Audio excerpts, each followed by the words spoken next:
Every explanation of the Syrian civil war begins in 2011. That is too late. Between 2006 and 2010, around 1.5 million Syrians left failed farms and moved to the edges of Damascus, Aleppo, Homs, and Deraa. They left because crops failed. And the crops failed because a historic drought hit a river system that was already arriving smaller from upstream. That upstream was Turkey, and the concrete changing the system was the Ataturk Dam. The Syrian war has been explained many times. It has almost never been explained from the beginning, from the river. If this channel's work is useful to you, subscribing is the simplest way to support it. But first, stay with the river. The Euphrates is not merely a river, it is where cities were invented. The civilizations of ancient Mesopotamia, Sumer, Akkad, Babylon, did not choose the Tigris-Euphrates basin by accident. They were built there because the rivers made agriculture possible at scale, in a region where nothing else could. The Fertile Crescent is not a geological coincidence. It is the consequence of two mountain rivers descending from a high plateau, carrying snowmelt and sediment onto a flat, sun-drenched plain. Everything that followed, writing, law, empire, trade, grew from that hydrological fact. Modern Syria inherited a piece of that inheritance. The Euphrates crossed into Syrian territory from the north and provided the water backbone for a significant fraction of the country's agricultural production. Syria was not a water-rich country. It was a water-marginal country. The Euphrates was not optional. It was structural. In Turkey, the Euphrates is called the Fırat. It originates in the high mountains of eastern Anatolia, the same plateau that feeds the Tigris, and descends through gorges before crossing into Syria and then Iraq, on its way to the Persian Gulf. The headwaters are entirely within Turkish sovereign territory. Every drop of the Euphrates that Syria ever received was water that Turkey chose by inaction or by treaty to allow downstream. For most of the 20th century, the volume arriving in Syria was sufficient, not generous. Sufficient. The system was tight, but it worked. Then Turkey decided to develop its southeast. The Southeastern Anatolia Project, known by its Turkish acronym GAP, is one of the largest infrastructure programs in the history of the modern Middle East. 22 dams, 19 hydroelectric plants, spread across the Tigris and Euphrates river systems in the mountain territories of eastern Turkey. The project was not designed as a geopolitical weapon. It was designed to lift Turkey's poorest region, ethnically Kurdish, economically marginalized, historically neglected, out of poverty through irrigation and electricity. The intent was development. The structural consequence was leverage. The centerpiece of GAP is the Ataturk Dam. Completed in 1990, it is one of the largest earth-filled dams on Earth. When its reservoir began filling, the Euphrates downstream contracted sharply. During the filling period, flow into Syria dropped dramatically. Even after filling stabilized, the long-term average flow reaching Syria was significantly reduced, with water research estimates putting the decline on the order of 40% below historical baselines. Syria had no legal recourse. This is the fact that changes the entire structure of the story. There is no binding international treaty compelling Turkey to release any minimum volume of the Euphrates to Syria or Iraq. Not a cubic meter is legally guaranteed. A 1987 protocol between Turkey and Syria established a temporary political arrangement, not a treaty, not a binding legal instrument, under which Turkey agreed to allow a certain minimum flow. Even that arrangement was contested, renegotiated, and never ratified as permanent international law. Turkey built infrastructure within its own borders, on its own rivers, for its own population, and Syria downstream had no legal mechanism to object. For most of the 1990s and early 2000s, this structural vulnerability was latent. The Euphrates ran lower than before, but Syrian agriculture adapted. The system was stressed. It was not yet broken. Then, between 2006 and 2010, the worst drought in Syria's recorded history arrived. A drought is not merely a shortage of rain. What a drought does to an agricultural system depends entirely on what buffers exist. If a river runs full when rainfall fails, farmers can draw on it. The river is the buffer. In Syria's case, the buffer was already diminished. The Euphrates, arriving in Syria in 2007 and 2008, was a river already reduced by upstream infrastructure.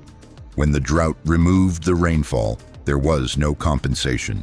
The water that should have partially replaced what the sky was withholding had already been captured behind a wall of concrete in Anatolia. The compound failure was not a drought. It was a drought arriving on a river that had already been throttled. Syrian agriculture did not merely struggle, it collapsed.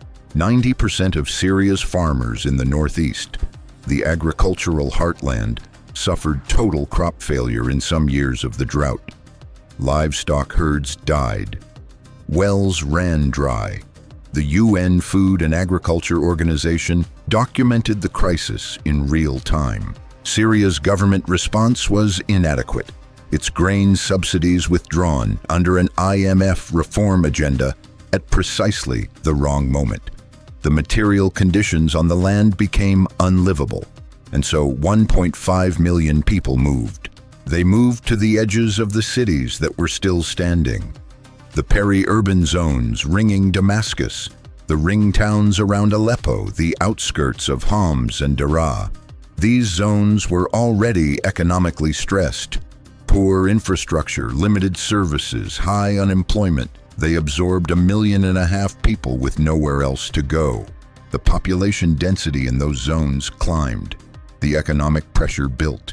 The political resentment accumulated. In March 2011, protests began in Daraa.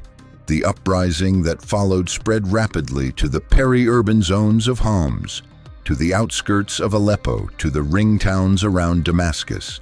The geography of the early uprising was not random. It matched almost precisely the geography of the internal migration, the landing zones of the agricultural collapse. The people who had lost their land were concentrated in exactly the places where the uprising ignited. This does not mean Assad's violence was justified. It does not mean the uprising was manufactured or illegitimate. It means the human fuel that made the uprising possible was created upstream in the collapse of a water system.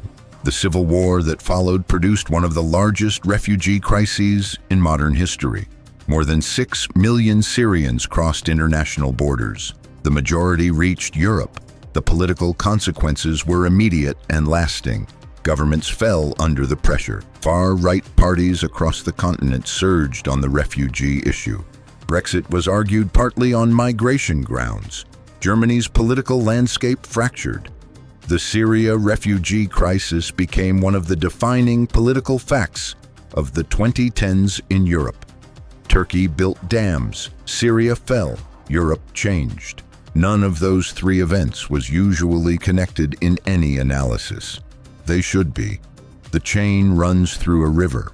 Syria is not the end of the story. It is the first chapter of a longer one.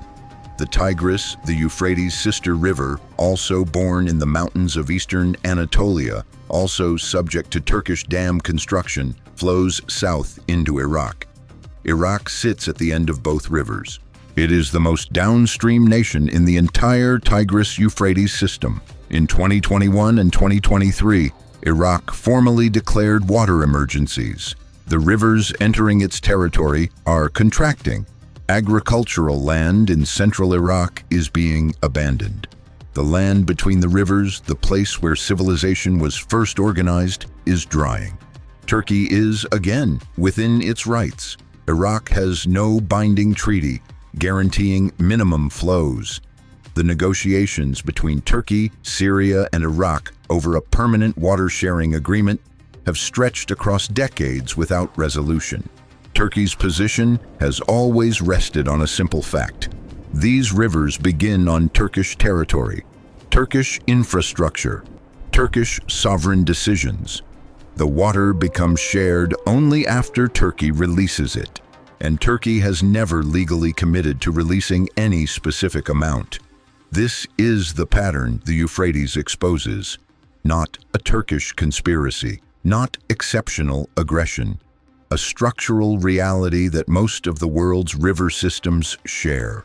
The Nile has one binding treaty, and Ethiopia has now built a dam that Egypt argues violates its spirit. The Mekong has coordination mechanisms, but no enforcement. The Indus Treaty is under suspension. Upstream states are building, downstream states are dependent, and the legal architecture between them is almost everywhere thinner than the concrete holding the water back. If this is the kind of analysis you find useful, where the physical world explains what politics cannot, this channel is built for exactly that. Subscribe, and we'll keep going deeper. Here is what the Euphrates tells us about the structure of power. Geography creates leverage before politics has a chance to intervene. Turkey did not need to declare war on Syria. It did not need to sanction it, threaten it, or target it. It needed only to build infrastructure for itself, inside its own borders, on its own rivers, and the geometry of the landscape did the rest. The water flowed downhill.